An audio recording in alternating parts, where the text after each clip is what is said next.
Radio City Podcast. Radio City Podcast.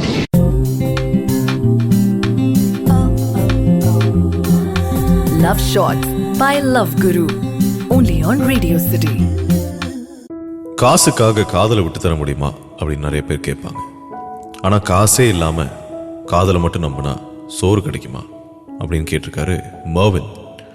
இது radio city. நான் உங்கள் லவ் குரு. எங்கள் அம்மா காலேஜில் இருக்கும்போது ஒருத்தரை லவ் பண்ணியிருக்காங்க. ஆனால் அதுக்கப்புறம் வீட்டில் தெரிய வந்தப்போ பையன் ஒரே ரிலிஜன் இல்லை அப்படின்றதுனால வீட்டில் அவங்க 2 பேரையும் பிரிச்சுட்டாங்க. அந்த வேதனையில் ஒரு 6 மாதம் 1 வருஷம் கஷ்டப்பட்டுருக்காங்க எங்கள் அம்மா. அதுக்கப்புறம் கொஞ்சம் கொஞ்சமாக மனசை பக்குவப்படுத்தி தெரிஞ்சவங்க மூலியமாகவே ஒரு பையனை பார்த்தாங்க.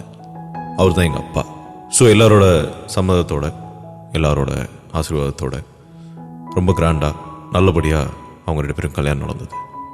கல்யாணம் நடந்த டைமில் அப்பா அப்போ தான் வேலையை விட்டு நின்றுருக்காரு அப்படின்ற மாதிரி சொன்னாங்க. நல்ல வேலை தேடிட்டு இருக்காரு, நல்லா படிச்சிருக்காரு, இதெல்லாமே சொன்னாங்க. ஸோ எங்கள் அம்மா வீட்லேயும் வந்துட்டு எல்லாரும் ரொம்ப சந்தோஷமாக ஒத்துக்கிட்டாங்க. தெரிஞ்சவங்க மூலியமாக வேற வந்த சம்மந்தம். ஸோ எல்லாமே கரெக்டாக இருக்கும் அப்படின்னு நினச்சாங்க. ஆரம்பத்தில் எங்கள் அம்மாவால் எங்கள் அப்பாவை ஃபுல்லாக ஏற்றுக்க முடியல. ஆனால் போக போக கொஞ்சம் கொஞ்சமாக அவங்களுக்குள்ளே இருந்த அந்த ரிலேஷன்ஷிப் வந்து பெட்டர் ஆகிட்டே போச்சு. ஏன்னா எங்கள் அப்பா ரொம்ப ட்ரை பண்ணார். நல்லா அன்பாக இருப்பார், மரியாதையோடு பேசுவார். உனக்கு இதெல்லாம் பழகிறதுக்கும் அந்த பழைய ரிலேஷன்ஷிப்லாம் விட்டு மறந்து வரத்துக்கு எவ்வளோ நாள் ஆனாலும் பரவாயில்ல அப்படின்ற மாதிரிலாம் ரொம்ப என்கரேஜிங்காக இருந்திருக்காரு. கல்யாணம் முடிஞ்சு ஒரு 9 to 10 months கழிச்சு தான் எங்கள் அம்மா வந்து ஃபர்ஸ்ட் டைம் எங்கள் அப்பாவை பார்த்து ஐ லவ் யூனே சொல்லியிருக்காங்க. ஸோ அது வரைக்கும் ரொம்ப பொறுமையாக இருந்திருக்காரு எங்கள் அப்பா. இதெல்லாம் நடந்துட்டு இருந்த டைமில் எங்கள் அப்பா இங்கேயே ஒரு சின்ன வேலை ஒன்று பார்த்துக்கிட்டாரு. அதை வச்சு ஃபேமிலியை மேனேஜ் பண்ணிட்டு இருந்தார். கரெக்டாக ஒரு 1 year ஆனிவர்சரி வர டைமில் தான் எங்கள் அப்பாவுக்கு வந்து துபாயில் ஒரு வேலை கிடச்சிது. ஸோ துபாய் போகலாமா அப்படின்னு கேட்டார் எங்கள் அப்பா. எங்கள் அம்மாவும் சரின்னு ஒத்துக்கிட்டாங்க. அங்கே போய் ஒரு 6 மாதம் 7 மாதத்தில் எங்கள் அம்மா வயிற்றில் நான் உருவானேன். ஆனால் கிட்டத்தட்ட அந்த டைமில் தான் எங்கள் அம்மா எங்கள் அப்பாவோட சுயரூபத்தை பார்த்தாங்க. அவர் அதுக்கு முன்னாடியே வந்துட்டு வெளியூரில் போய் வேலை பார்த்துருக்காரு, வெளிநாட்டில் வேலை பார்த்ததில்ல.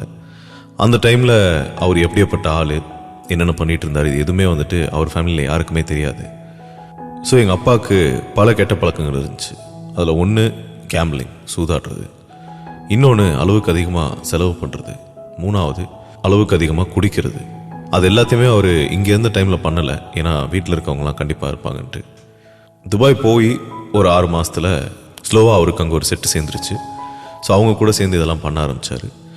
இதெல்லாம் நிறுத்துங்க, இதெல்லாம் வேணாம் அப்படின்னு சொல்ல வந்த எங்கள் அம்மாவை ரொம்ப ஹர்ட் பண்ணி அடித்து திட்டி ஏதேதோ பண்ணி அடக்கி வச்சுருந்தார். இதை ஒரு 1.5 வருஷம் 2 வருஷம் பார்த்தாங்க எங்கள் அம்மா. அதுக்குள்ளே நான் பிறந்துட்டேன், சரி குழந்தை பிறந்ததுக்கப்புறமா திருந்துவாருன்னு பார்த்தாங்க. ஆனால் ஒரு பாயிண்டில் அவங்க வீட்டில் எங்கெங்கெல்லாம் முடியுமோ அங்கெங்கெல்லாம் செலவு கம்மி பண்ணி காசு சேர்த்து வைப்பாங்க. அவர் அதை எடுத்துகிட்டு போய் செலவு பண்ணிட்டு வந்துடுவார். வேறு யாரையுமே தெரியாத ஊரில் இந்த மாதிரி ஒரு ஹஸ்பண்டை வச்சுக்கிட்டு எங்கள் அம்மா என்ன பண்ணுவாங்க. ஸோ ஒரு பாயிண்டில் குழந்தைய பார்க்கணும் அப்படின்னு எங்கள் தாத்தா பாட்டி ஆசைப்பட்றாங்க அப்படின்னு சொல்லி ஊருக்கு வந்துட்டு அதோட டிவோர்ஸ் வாங்கிட்டு வீட்டை விட்டு வெளியே வந்தவங்க தான் எங்கள் அம்மா. அதுக்கப்புறம் எங்கள் அப்பாவை அவங்களும் பார்த்ததில்ல, நானும் பார்த்ததில்ல. இதனால் சின்ன வயசில் நிறைய வாட்டி யோசிச்சிருக்கேன், நமக்கு இப்படி ஒரு அப்பா இல்லாமல் போயிடுச்சு அப்படின்னு. ஆனால் வளர்ந்து இந்த கதையெல்லாம் தெரிஞ்சதுக்கப்புறம் தான் புரிஞ்சிச்சு, அப்பா இல்லாமல் இருந்துடலாம், சோறு தண்ணி இல்லாமல் இருக்க முடியுமா.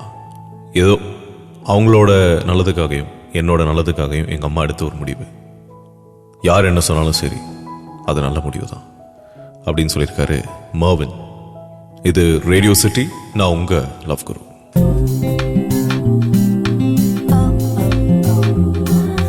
Love Shots by Love Guru. Only on Radio City. Radio City Podcast. Radio City Podcast.